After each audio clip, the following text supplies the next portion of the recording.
Alrighty.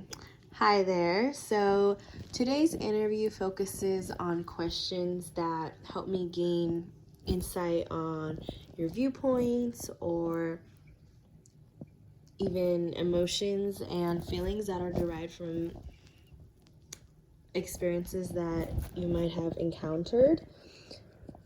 So, if at any point you feel uncomfortable or feel the need to take a break, just please let me know, okay? Okay. Alrighty.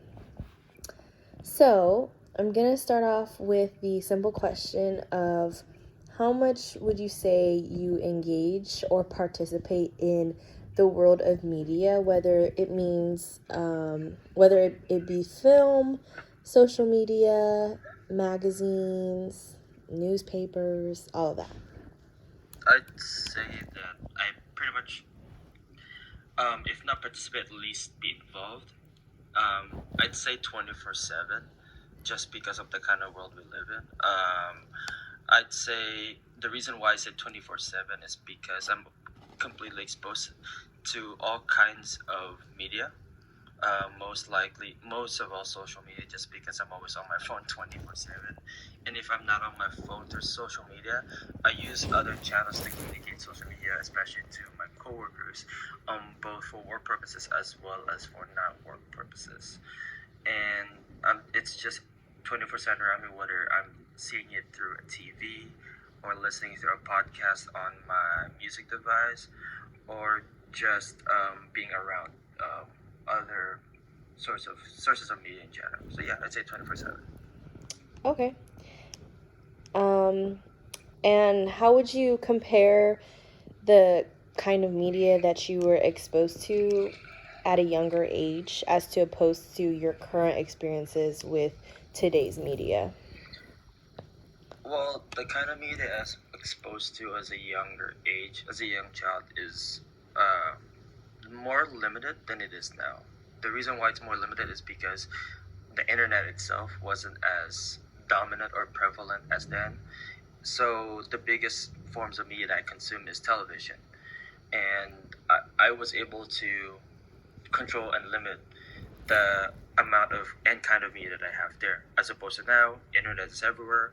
It's on your phone. You can access it on your laptop at any time. So it's the amount and kind where in back then you can control the kind of media you're exposed to, and there is some sort of filter there, either through your parents or through some news outlet. But now, because it's so readily available to you through the internet, there isn't as much of a filter, which means you get uh, unbiased and sometimes way too much kinds of media through the internet and just everywhere in general. No, it's no more holds barred, and you are in charge of that kind of filter that goes through you. So yeah, I say that you are more exposed to it, and with not as much control over it. Okay. And all right, so how would you say social media has influenced the way you create a model of what you perceive as desirable and not? So social media itself, um, it influenced me in the way that I am more likely, and not more likely, I have a better gauge of what people want. Like, for example, with Facebook, you have the like system. Same thing with Instagram, Snapchat. They have a rating system of what people deemed as good or not, and it's mainly because there is no filter that other people can say, hey, this is what a group of people see to do as desirable. Anyone can pretty much tell you this is what's desirable, not just because of the social media you consume. So when I'm saying how it's influenced me, I don't have to go to a newspaper article. I don't have to go to a television. I don't have to reach out to figure or do some research to figure out what is desirable or not. I can literally open up an app or go to a web browser and type, what do I think looks good on X, Y, and Z, and I can pretty much get it from anything, and it would readily influence me right there whether I like it or not.